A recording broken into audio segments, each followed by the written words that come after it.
এবং সেখানে million million chemical দিয়েছে। কি বলেছিলাম মনে আছে? এটা একটা কেমিক্যাল হাউস।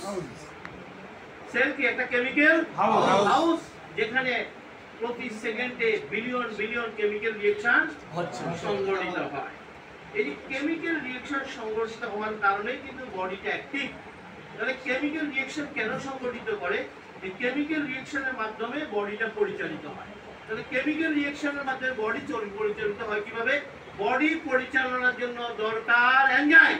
কথা মনোযোগ দিয়ে শুনুন, কি দরকার? এনজাইম। প্রায় 65,000 এনজাইম আপনার বডি তৈরি করে। কত? 65,000। বডি পরিচালনা করার জন্য দরকার হরমোন। প্রায় 100 টাইপ এই পর্যন্ত খুঁজে পাওয়া গেছে। 100 টাইপস অফ হরমোন আপনার বডি তৈরি করে। বডি মানে কে তৈরি করে? ভুলে গেছে? কে তৈরি করে? সেল। সেল তৈরি করে, খেয়াল রাখতে হবে। এবং টোটাল প্রোটিন, এগুলি কিন্তু বিভিন্ন প্রোটিন, খেয়াল রাখতে হবে। Hormone, enzyme, antibody. প্রতিদিন আপনার বডিতে প্রায় 1 ট্রিলিয়ন অ্যান্টিবডি তৈরি। প্রতিদিন কত? 1 ট্রিলিয়ন। 1 ট্রিলিয়ন অ্যান্টিবডি তৈরি, খেয়াল রাখতে হবে। আর এই হরমোন, এনজাইম, অ্যান্টিবডি এগুলোকে একসাথে বলা হয় প্রোটিন। একসাথে কি বলা হয়? প্রোটিন। এটা প্রোটিনের বিভিন্ন ক্রাইটেরিয়া আছে, শুধু একসাথে মনে রাখবেন। এনজাইমও একটা প্রোটিন, হরমোনও একটা প্রোটিন, অ্যান্টিবডিও একটা প্রোটিন, খেয়াল রাখতে হবে। এই প্রোটিন গুলো মূলত তৈরি হয় কিভাবে? তৈরি করে বডি কেমিক্যাল রিঅ্যাকশনের মাধ্যমে। তো কেমিক্যাল রিঅ্যাকশন মানে কি? একটা জ্বলন্ত চুলা, রাইট? यस। কেমিক্যাল রিঅ্যাকশন মানে কি? জ্বলন্ত চুলা, একটা বার্নিং স্টোভ, সারাক্ষণ এটা জ্বলছে। এইজন্য শেক্সপিয়ার একটা কথা বলতো, সে তো আর এত কিছু জানতো না, তখন তো আর এত সায়েন্স ছিল। সে বলতো আমাদের লাইফটা হচ্ছে বার্নিং সিগারেট। যেন একটা হাতটা দিতে বার্নিং। সে কত 6 বছর আগে বলছে। সে কি এসব সায়েন্স জানতো? কিন্তু সে আনুমানিক করেছে যে এটা বার্নিং সিগারেট, জ্বলন্ত সিগারেট। তাহলে এই সিগারেটের শেষ হতে যদি আমি স্বাভাবিক লাইফ মেইনটেইন করে সিগারেট শেষ হতে কত সময় লাগবে? 1000 ইয়ার। মানে সিগারেট শেষ হতে কত সময় লাগবে? 1000 বছর। সিগারেট ফিনিশ হবে না? यस। এই সিগারেটটা শেষ হতে কত সময় লাগবে? 1000 বছর। যদি আমি একটা সুন্দর লাইফ মেইনটেইন করি, আর যদি এটাকে এলোমেলো করি, তাহলে তো 40 45 50 শেষ, নাকি?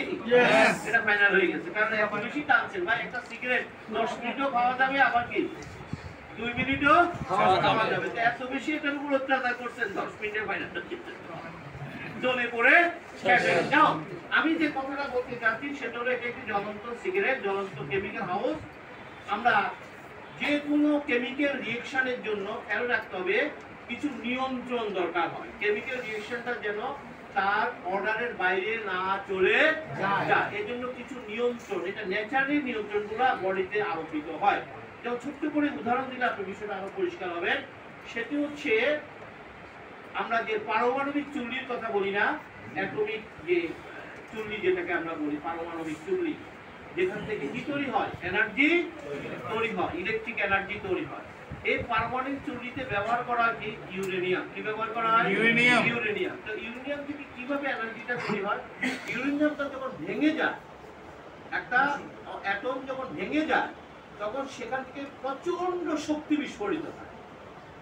এটাকে যখন ভেঙেছে, ভাঙার পর কি বেরিয়েছে? এনার্জি। প্রচন্ড ইউরেনিয়াম ভাঙার এনার্জিটা অনেক শক্তিশালী।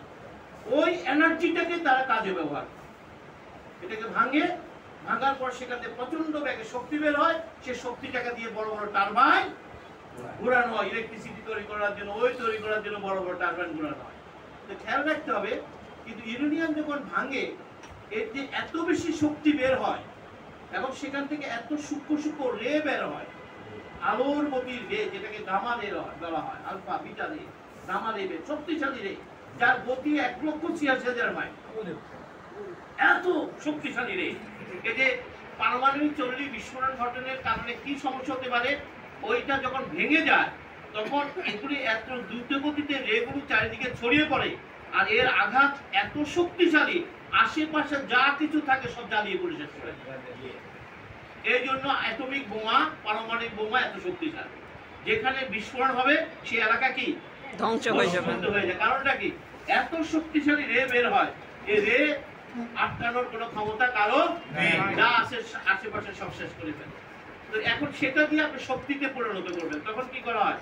তারা যেটা করে, তারা যেখানে পারমাণবিক চুল্লিটা বানাবে তার চারিপাশে এরকম কয়েক ইঞ্চি এরকম মোটা মোটা বিভিন্ন ব্যারিয়ার তৈরি করা হয়। সেটা সিমেন্ট দিয়ে করা হয়, লোহা দিয়ে করা হয়, এরকম মোটা মোটা, যাতে সেখান থেকে রেলটা বাইরে না যেতে পারে। এই কথাটা বুঝতে পারছেন তো?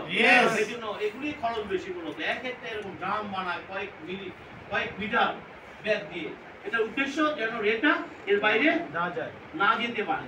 আর এটা বাইরে গেলে এটা কি হবে? ক্ষতি হবে, বা ওখানে যারা কাজ করে তাদেরও ক্ষতি হবে। এই জন্য এটাকে আটকানো হয়। এটা একটাই যেন সেখান থেকে বের হতে না পারে। ঠিক একইভাবে আমার বডি তো এরকম একটা পারমাণবিক চুল্লি, নাকি?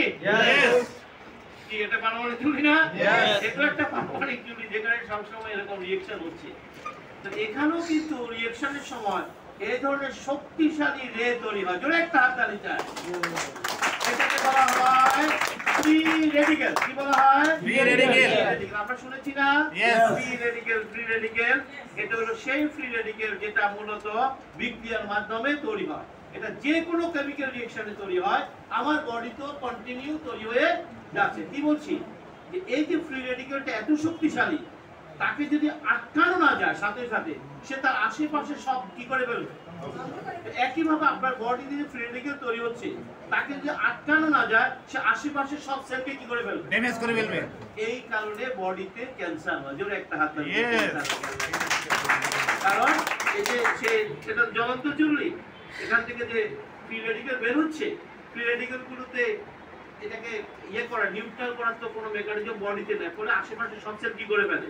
ড্যামেজ করে ফেলে। এবং যখন এটা ভেঙে পড়ে তখন মানুষের মৃত্যু ঘটে। খেয়াল রাখতে হবে, যখন এই ফ্রি রেডিক্যাল সিস্টেম ভেঙে পড়ে মানুষের মৃত্যু ঘটে। তাহলে সৃষ্টিকর্তার রহস্য জানতেন যে মানুষ এই বডি একটা কেমিক্যাল হাউস, এখানে সব সময় একটা জ্বলন্ত চুলার মতো জ্বলবে, কেমিক্যাল রিঅ্যাকশন তৈরি হবে, ফ্রি রেডিক্যাল বের হবে। এগুলিকে যদি সাথে সাথে যদি ক্যাচ না করা যায়, ধরে রাখা না যায়, এটাকে যদি নিউট্রালাইজ না করা যায়, তাহলে মানুষগুলো ভ্রূণের ভিতরে মারা যাবে। তাই জন্মের সাথে সাথে তিনি বডিতে একটা ফিডব্যাক তৈরি করে দিয়েছেন। This feedback is called anti oxidant.